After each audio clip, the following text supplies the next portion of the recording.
And so I didn't want to leave that out tonight. Oh, no, that was great. Yeah. That was cool, man. Yeah, I think, in closing, though, I think the FBI and the CIA should be scattered at the four winds. Same thing that JFK threatened to do. That's why they killed him. That's what should be done. The CIA, from its very inception, has been nothing but a shadow government that runs its own foreign policy and its own domestic policy. It's been corrupt. And the FBI, J. Edgar Hoover was in office for life because, even though he's a notorious crossdresser, everyone knew he was a crossdresser and gay. He was in power for life because he had the dirt on all the politicians. They all knew that if anyone crossed him, he would expose them.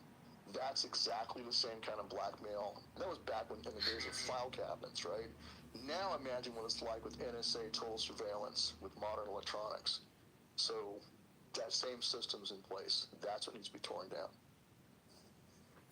Yeah, and to expand on that, we talked about the DIA becoming part of the military. That would be our intelligence apparatus, right? That's how you would do it. DNI? DIA, the Defense Intelligence Agency, becoming part of the military. Was that the take on it, or were you? Well, I mean, I think your military intelligence is more trustworthy. I would trust a Naval or Marine Corps or Army intelligence officer or Air Force more than I would trust anyone that works for the friggin' CIA. The CIA, everyone out of that office, they can all go park, like did to the guy in the office, right, in the basement with a stapler. Put him someplace else in front of an empty friggin' desk in a cubicle with no computer, and say, sit here and twiddle your thumbs, while we go and sort through all this crap that you've been collecting on people all these years, all the dirt, and then declassify it. Put your military intelligence in charge of doing that. And I don't really care which one you use or what vehicle. I think that Tulsi Gabbard can figure that out. I trust her to do that. Awesome time, man. We'll do it again. I can tell you that. And this is extremely informative, man. Can I just ask a quick question about the Federal Reserve and Congress essentially working together to create $40 trillion and this big, beautiful bill creating 20 trillion new debt in 10 years? I mean, isn't that a major problem, the Federal Reserve and Congress creating all this debt? Oh, absolutely. And the Federal Reserve has been a problem from the very beginning, like Ron Paul said a long time ago.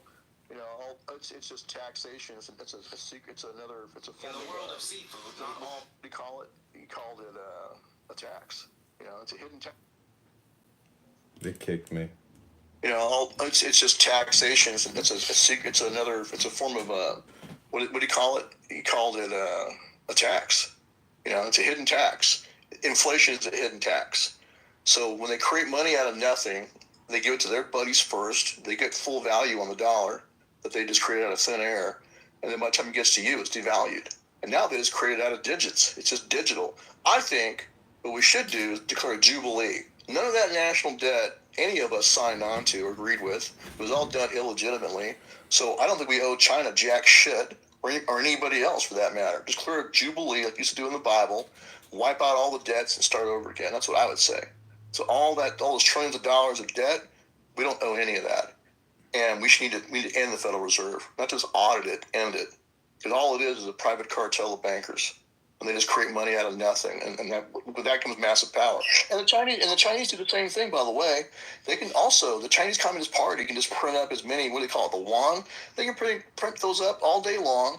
They go transfer it into U.S. dollars. When they come buy farmland and businesses in the United States, it doesn't cost them a dime to do that. They just print money out of thin air. So why are we letting that happen? It's just fiat money. They just print up out of nothing and come here and buy out our politicians, buy out our governors, you name it, and then buy our land and factories and businesses too. And one last point on that.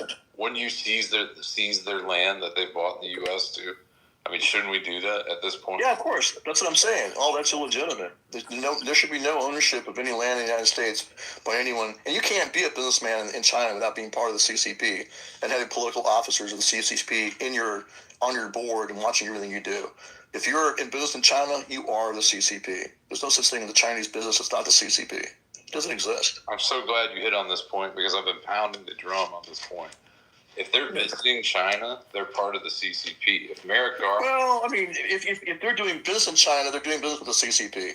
Correct. And that's the problem. Yeah. We have a lot of businessmen in this country because they're loyal to themselves and their own bottom line first that have sold out to the CCP. You're right. They sold out because they get money out of it. Hey, guys, I got to run because I'm using my friend's phone. He's got to go to bed.